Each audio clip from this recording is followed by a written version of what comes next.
Jano. Roll out. Jio wenye kwa malola. Hapo malola wacho. La nasipa mi ana huwe. Nasipa ana huwe. Mazu. Any complaint? Any notification? Malola. Hapana any notification. Right. Nyaye chakaita. Yakaitwa na mambo. Musuya did. Saka mambo. Le position le komanda weo. Adidi. Ale chemo pano funga kuti. Arokona kushandisa pameti tareri. Nyaya yeyi aisiye kutanga mudare medu naye. Adidi. Saka nasa anakuya kuda. Chi chakanga anza aite nasa. Makanzi mimi akanga ine complain yekuti message okutaura iwe asi mufoni memukadzi adidi ameno kana chisingura kare Only last statement, sorry for interjection. Yes. Happens Mambo point for court to look for phone evidence or rely on the woman's evidence from Tabi. Adidi masho. Saka kana pasina upo phone chikuzoita zvechi. Saka mutongo ngori pachena kuti munhu akatora mukadzi wechi akanyenga mukadzi wemunhu. Nokuti chataida isusu chatoda kubatsira iwewe ushamwari. Ndeche mukadzi wako mashoko ataida ataure kuti ndeye kubvuma ana kutoramba zvakaitika. Asaibuda pachena kuti andina chandakaita nawo baba vaitotsvaka kudanana neni. Handiti mhosva yatiri kumuwana ainayo ndeye kunyenga mukadzi wemunhu purposely achiyatsoziva kuti mukadzi wemunhu kudiwa kana kusadiwa mhosva yachona irimo. Saka nyaya yako manje handiti ina mambo mukati. Handitika dai ndiri ndakaitanga so handiti mambo vaipedzesa nokuti ndo mambo.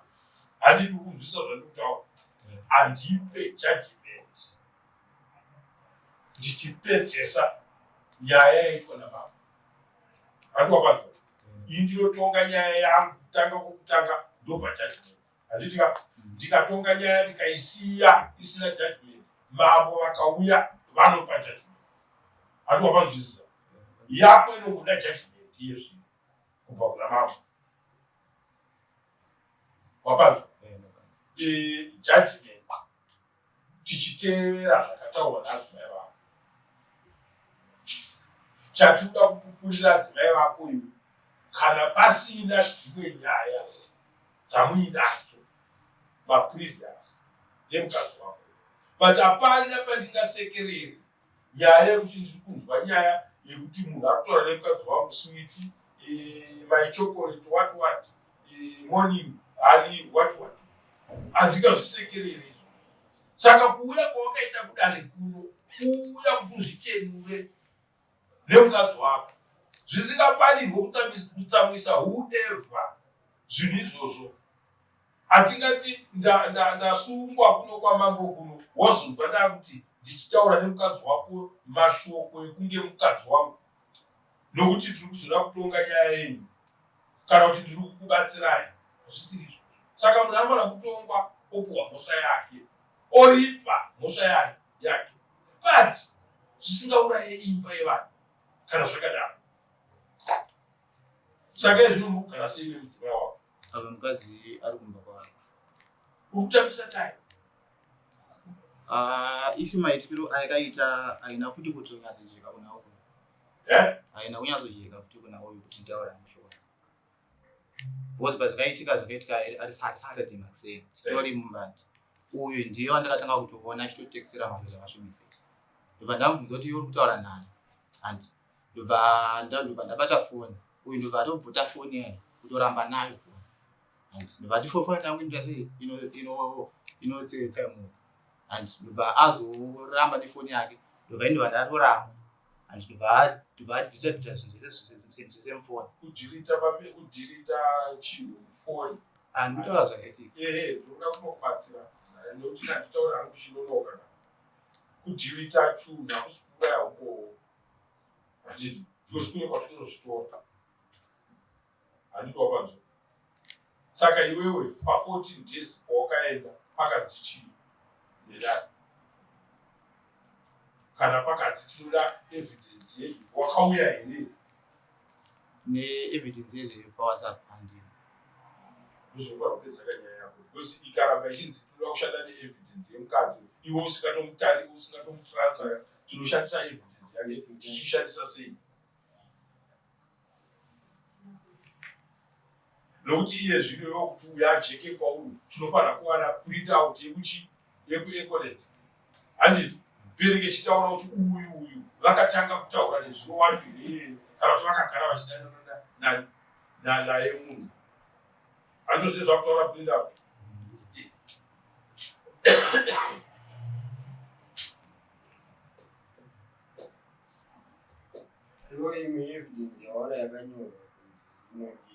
because yake uyu kwauri haichashanda kana iwewe uchimuti handimuchenesi kuratidza kuti yake evidence yakutaura muno haigoni kushandiswa nedare pandiri kupindura pamabvunza pakuti tiri kugarisana sei pamazoti ndiri kutamisana nemukadzi wako etwati position yamuri nhasi because mukadzi wako akataura kuti munhu aindinyenga feya achitaura dare aitondinyenga uyu munhu uyu arako vanhu vakadanana handiti hatitaura angati anga achindinyenga handiti iwewe ipapo pekunzi anga achindinyenga ipapo handiti ndokwauri kuti iwe ine hapana handimuchenese andozvautaura kadanana ekuti ndizotuvanga nedare ukaramba wakanyarara ndichikubvunza hapana kwatiberi ndatidini ipapo ndokwausiri kumuchenesa saka kunoti evidence yake haishande mudareka because urikuirisista iwe chitipa yeeconet yacho yeprint out ndo yasara kuti ishande kamudare ndokuti tijekerwe kuti kwemaigozota kuti mainyengo apa uku kweso makanga muchitaurana zvipi uyu pasati paane nyaya yekuti uyu mamupinza handiti pakuita kuti uyu akazivana namarora pashure pekunge iwe wapinda mutsaona dzako handitizvo kana zvisiri izvozvo katotarisa kuseri kwako kuti iwe nyaya dzako ndedzarini kokuseri uku makanga muchitaurei neuyu makagara muri vanhu vanodii vanozivana saka iyoyo nyaya iyoyo kuti ndisvike pakuifinaliza inini haichaita inoda munhu akaitanga vanhu pavakaisiyira ipo payapaya indau yekuti pamunenge mauya pano padare panapa ini ndeiziva kuti pane nyaya yakati inofanirwa kuti iitwe napapo zvichida zvisikadi handiti ndechida kuti ndizive kuti mauya mazodii masvika here madii mambo vari pano tobata kuti mambo nyaya yedu iyai ezvinorokora kuti aita usikabhonana kuya kudare panapa izvozvo zvinopa pawa kudare kuti ripe mutongo ichishandisa kuti takamutidzoka kudare nedefense yako saka haana haana kuuya izvozvo zvinobva zvapadare kuti rienderere mberi nekupa munhu chi mutongo handiti but hatisiye kuzokubvunza kuti right zvazvadai munhu apuwa mutongo wake koiwe nemukadzi hatisiye kukutaurira izvozvo kana kukubvunza izvozvo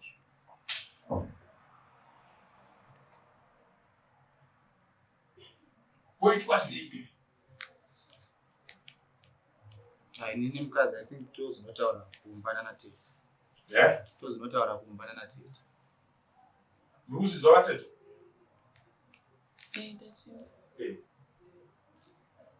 tichifamba neukapa tikungomirira kuti mambo vanoti chii yai ati inodare tifambisei kumbai ati ganifamba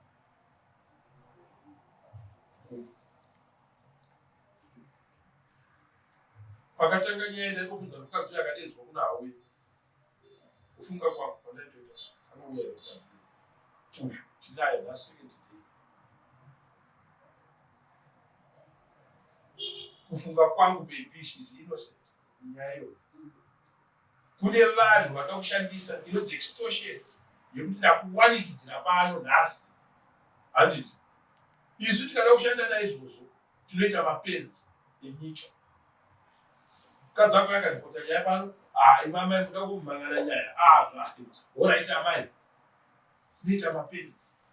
Saka zvinogona kuitika izvozvo zvavaitaura kuti akanga achitinyenga achifunga kuti vapa nguva yakaomarara.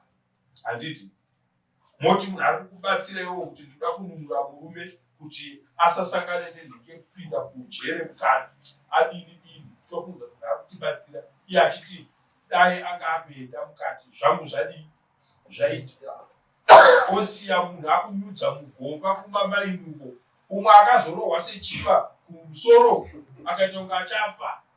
Handiti iye ndiye bhosi wemunhu, ari kusiya atora murume womukadzi wari kufambidzana naye amunyudza mugomba.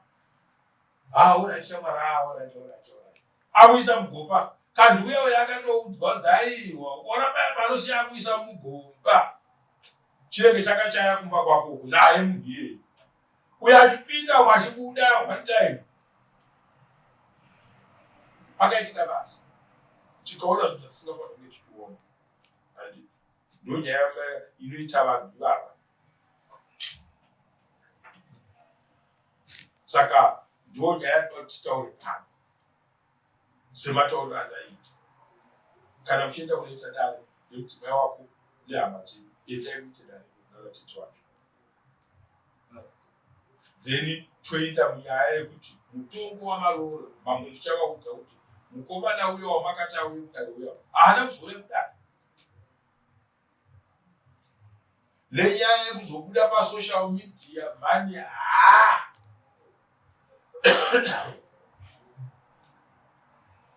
ndiyo kuya achiti yeye mambo zvakazodai. Mambo akati tochimboona kuti mishini ichazo. Asi pari zvino tombotora vanenge vatopedza ipo pano. Tombotora chii? Apa ndo pasiri kudai. But hapana kwaanoenda napo. Munhu wekutema kana zvazonetsa tinenge taakunyora isusu tsamba kuenda kune Law Society vatorwawo kwavanoshanda vanhu paassociation yavo tichibvunzawo kuti kana munhu achishanda mashandiro aya achizodeedzwa nekoti nekuda kwokuti koti yamambo here munhu anofanira kuramba kuuya nekuti munhu anoita zvechigweta kana kuti ndiajeti yegweta. Handitinokwazvizi saka ngatiuye chinzwe mutongo wachona namambo wenyaya yenyu. Ushindaroko ndoda kutotaurawo chichemo changu ndizvo kuti uyu mwanasikana wangu mukwasha. Saka handizivi kuti kuzomangara kwaakaita nekudzinga kwaakaita mwanasikana wedu achiuya kumba nevanhu. Isusu sevabereki takazvinzwisa kuti hongu zvinowanika. Tikati uyu achiita zvaloya wake anga achinyenga mukadzi wake, tigare pasi semhuri tiite sei titaure kuti tisaite kutoro kuchengeta mhuri yake. Akaramba nazvino tisitochengeta mhuri yake. Vane vana matwins, tatone mwedzi uchichengeta vana. Iye haachengeta ai haasi kuchengeta. Hausi kuchengeta vana vako uchitwara chengetwa nani naiwe.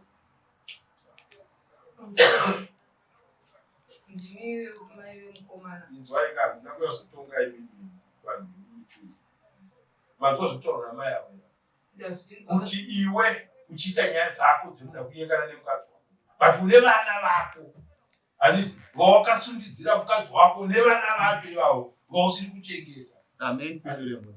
Pindura nyaya idzi. Baba vacho vaitofona vachitopa matresi vanzi vakaenda kudare ndinotora mwana wangu. Ndinotora mwana wangu. Ndinoda ngoenda kudare. saka unga hangu continue nemashoko ake kutora mwana wako kana zviri because ndini ndikuenda kudara ndi yobva kusa mashoko kuti uda kutora mwana wako handiyazivi kuti vanenge vabashirei even pandaenda kudare vaitoramba chiti mwana wangu haendi saka ini ndakapaparwa mausha manje mumbani kwanise kuita ndinozinyarana aiwa wakaripota pano tikakuudza kuti kana maitaurana kuti mwana ari kudare uyu kauya ari panapa nhasi tisenge titaye ningi saka tingazobata here mashoko ekuti munhu akataura kuti mwana auye kudare iye mwana wakachiuya kudare achibatiriko zvinhu zvakadaro kutaurirana kungokandirana mashoko kwamune muchiita but nyaya yedu tinotiitaure isvike painopera handiti vana vari kubvunzwa naambuya vako vanopinda papi nyaya yako kuti vana vangu ana mburamba kuchengeta ndaitochengeta vana vangu kudaro saka izvo vane mwedzi mingani vasipo pamba vakatanga nyaya idzi saka vana vako iwe unozotanga kuvachengeta mapedza kutaurana nyaya mudare chengeta vana vako tichigadzira nyaya iwe uchichengeta chii vana vako handiti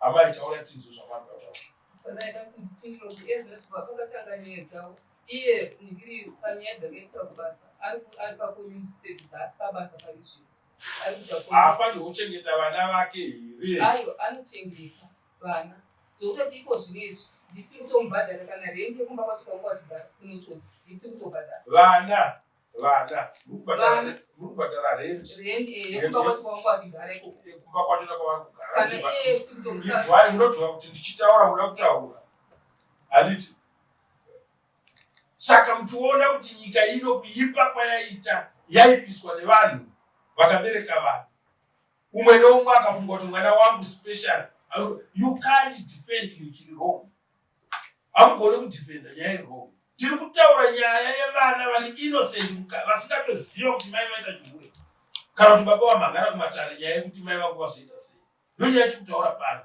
nyaya yatiri kutaura pano ndeyekuti wabvunzwa naamai avo ndokuti kutadzirana kwemwana wangu uyu nemurume wake vachifambisa nyaya dzavo kumatare ndini ndofanira kutora bhedhi yekuchengeta vana vake here ndozvavari kubvunza muri kubhadhara rendi kunogarani kunogarani kwamuri kubhadhara rendi kwanga wachigara vese semunhu ndati muri kubhadhara uchigara ani ezvinezvi mwana wangu ndiye ariko chengetai vana hatina mboramba kuchengeta ndozvanoda kukumbira ibheki inyaya inofanira kuti vane mwana baba vevana vacho handiti chete zvinhu zvacho maitikiro azvakaita pamusoro endibonyatsotaura maitikiro azvakaitika zvaitika uri musei sadhadhi wacho ndifunga ndakatomufonera kuti ndataura neni uyu muroora uyu akabva aramba kutaura neni uyu mwana wangu akafonera tete azogara kuzetema kuti dai uyu aita sei atambirwa natete nyaya yachiona kugadziriswa uchi panyaya dzacho dzeukama asi hana kuti akabva ngotorana nevana nemusikana webasa ndobva wangoenda kupa vana chesa atimpaona abva siya panya puropati mumba saka ndobva zvagumbura zvakanyanya nesu zvese zvakabva zvatigumbura zvakakuguburai but pane vana mukuvaisa papi pakuti uyapwanya puropati tiri kutaura nyaya yevana vanongoramba vari vazukuru venyu kana vari vane vomwana wenyu handi ndo nyaya tiri kutaura muri kumirira kuti dai zvino vana vasina kuti havani kwapindira kuvachengeta vana vanomirira kuti uya azotanga apedza nyaya dzake uzouya kuzotanga kuchengeta vana imi muripo aiwa ipapo handi toba tiri kutaura kaa zvimwe zvese zvokuti munhu akapwanya kiki akazodini inyaya yake uyu nemukadzi wake handiti nyaya takagarira munhu haisi kutifadza yekuti munhu anotora mukadzi wemunhu achimuti nokuda nokuti murume wake ari panguva yakaoma iye achipuritenga kumubatsira ndo zvakarambwa namambo panapa hatisi kuti dare rine rimwe divi rari kureverera kuti zvakazo kwakanaka nokuti yakadai no ngaauye kudare munhu ari kumudzenga achidini munhu akaita nyaya ndivapwa vanongopa mutongo wokuti takupa mutongo wake asipo anofanirwa kubhadhara zvakati hatiti maona mutemo hautitendere kuti ini tiri mujuniya kuna mambo ndopedzesa nyaya yamambo ndoibata ndichiti chii hatizoziva kuti vaida kuti chii nenyaya yakadaro hatiti maona uyo munhu wemutemo watiri kutaura nezvake anozviti munhu wemutemo hatini anogona kunge ane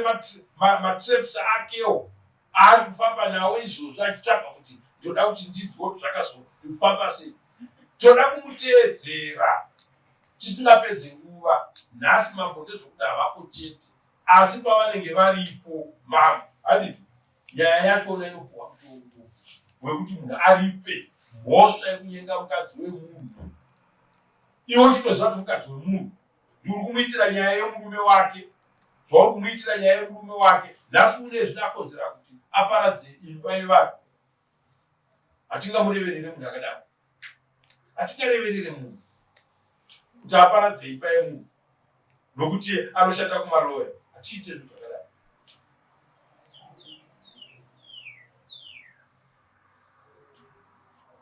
Saka nyaya yemwana yevana tipindurei.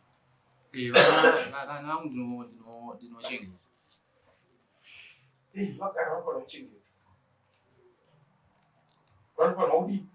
Kuchengetwa. Vanhu panenge paitika chinhu tisabatirire pane chinhu chatadzisa vanhu kuti vafara. Handiti ngatitsvagei source yeproblem. Mukomana uyo saka makaona takabvuma kumutonga mudare haana kunaka.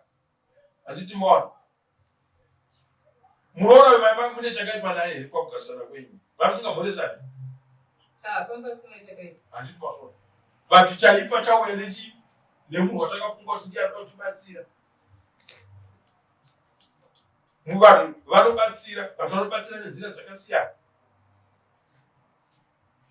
Munoda kubhadhara mari amai 800 achirega ichibhadhara $400 hayi munokupedzisirani. Avo vofungidzira kuti moyo china kudii nehwana hudiki. Vofunga kuti handapa profit yemari yekuti ndikapuwa 800 china kubhadhara ndamunobhadhara $400. Uyo muridzi weofisi zvakafanana neni. Nyaya ida kubhadharwa niki $500 pano ndoti kumunhu hayi wochibhadhara $200 ndokupedzisira $300. Yandinoziva kuti handibhadhare ndokonyora kuti $500 munhu abhadhara. Chiri chihure chine chabata vanhu kuuraya dzimba dzevanhu. Hatitendere zvinhu izvo zvekuchivanhu. Saka makuona nyaya takati ngaiitwe mudare.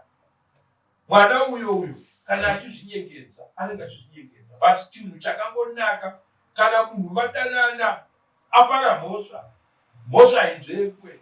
Handiti nokuti ine nzira dzakawanda dzekuitsvaga nei nadzo.